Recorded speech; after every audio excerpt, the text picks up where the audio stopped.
Shalom, shalom à tous. J'espère que vous allez tous bien après ce long week-end de Pentecôte. Je viens avec un nouvel épisode du Storytime appelé Bédan.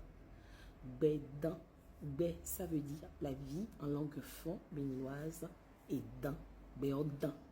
Dan, ça veut dire en réalité les péripéties, toutes ces choses qui en réalité font que notre vie parfois peut malencontreusement basculer. Alors, désormais, appelez les péripéties de la vie ou bête dans notre storytime. Aujourd'hui, nous allons parler de la sorcellerie. La sorcellerie, qui est un mal qui mine la société de façon générale, qu'elle soit africaine, qu'elle soit occidentale, et qui aujourd'hui se présente sous différentes formes. Il y a la sorcellerie moderne qui en réalité régit tout ce qui est loge, mysticisme, magie sous toutes les formes ou les représentations que vous connaissez. Il y a aussi la sorcellerie dite traditionnelle qui est la sorcellerie typique de l'Afrique, mais qui se retrouve aussi dans les Antilles et en Amérique. Alors on va écouter ensemble une histoire sur la sorcellerie et ensuite, à l'aide d'un verset biblique, je vais apporter la lumière sur la dite histoire. On écoute. Pouvoir mystique, secret, appelé parfois chaman, prêtresse vaudou, la folle des bois, la marginale, etc. Les sorcières existent depuis la nuit des temps. Elles ont beaucoup marqué l'imaginaire des hommes et des femmes.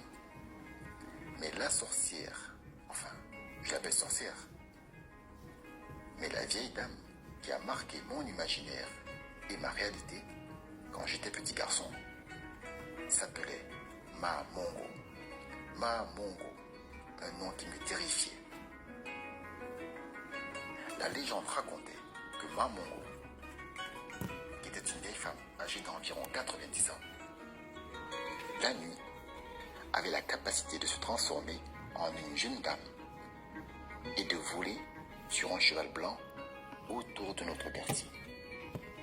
Si par malheur elle croisait une dame qui vivait, elle l'emportait avec elle à tout jamais.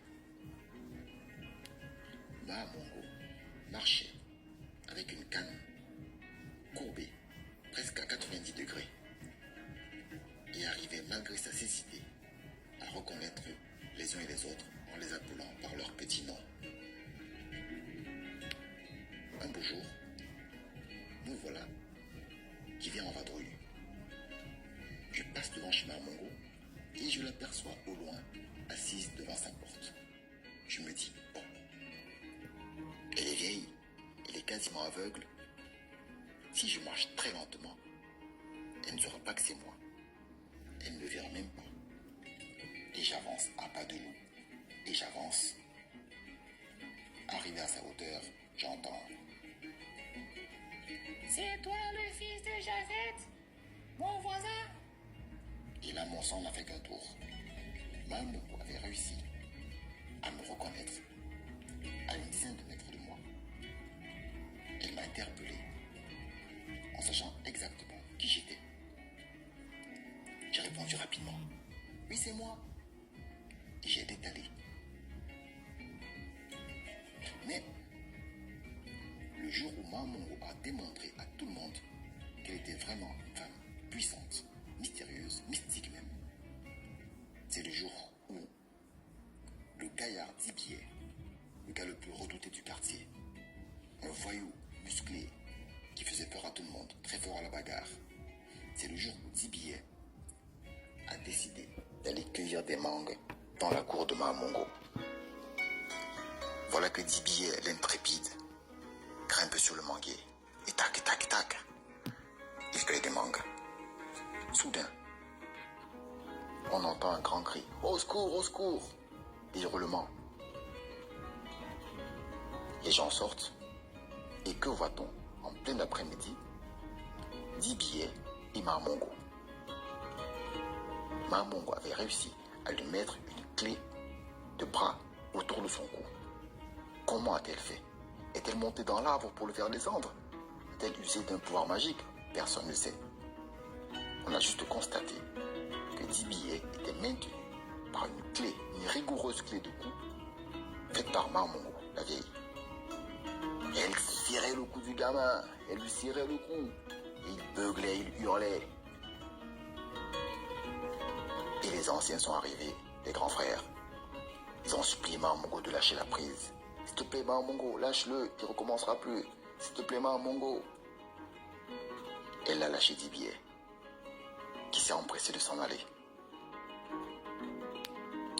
Mamango a raconté à l'assistance comment 10 billets étaient venus dans sa cour, étaient passés par le toit de sa maison pour aller cueillir des mangues sans même lui demander la permission.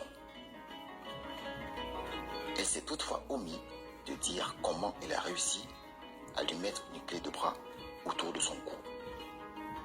Mystère, mystère. Les années ont passé et Mamango a semble-t-il disparu. Je n'ai pas souvenir de la mort de Mamango.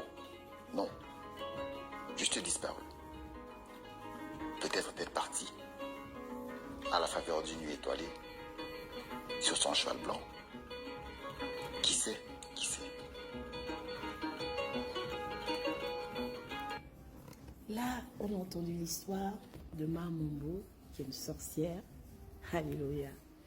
Je voudrais déjà, lorsque tu écouteras ou tu verras ce bédon que tu mets dans les commentaires, comment l'on appelle la sorcière dans ta langue natale. Chez moi, on appelle ça le azéton. Azéton. D'accord? Alors, si nous nous référons à l'évangile, il est dit dans la sainte parole de Dieu, dans Luc 10, verset 19, « Je vous ai donné le pouvoir de marcher sur les serpents et les scorpions. » Alors, bien-aimé dans le Seigneur, même si dans ta famille, même si dans ton quartier, une sorcière aussi féroce que Mamango, ou n'importe quel type de sorcellerie, je te rappelle que si tu es enfant de Dieu véritablement, grâce à la puissance dont tu es revêtu, tu es équipé pour marcher sur les sortilèges, pour marcher sur l'envoûtement, pour marcher sur les complots, et surtout, cette sorcellerie ne t'atteindra pas. Pour ne pas être trop long, je te laisse sur ce bédon, et surtout, n'oublie pas, Dieu nous a donné le pouvoir de marcher sur les scorpions et rien ne peut te nuire. Ni le azé qu'on appelle la sorcellerie, ni le azéton qu'on appelle sorcier. Shalom, à très bientôt pour un nouvel épisode.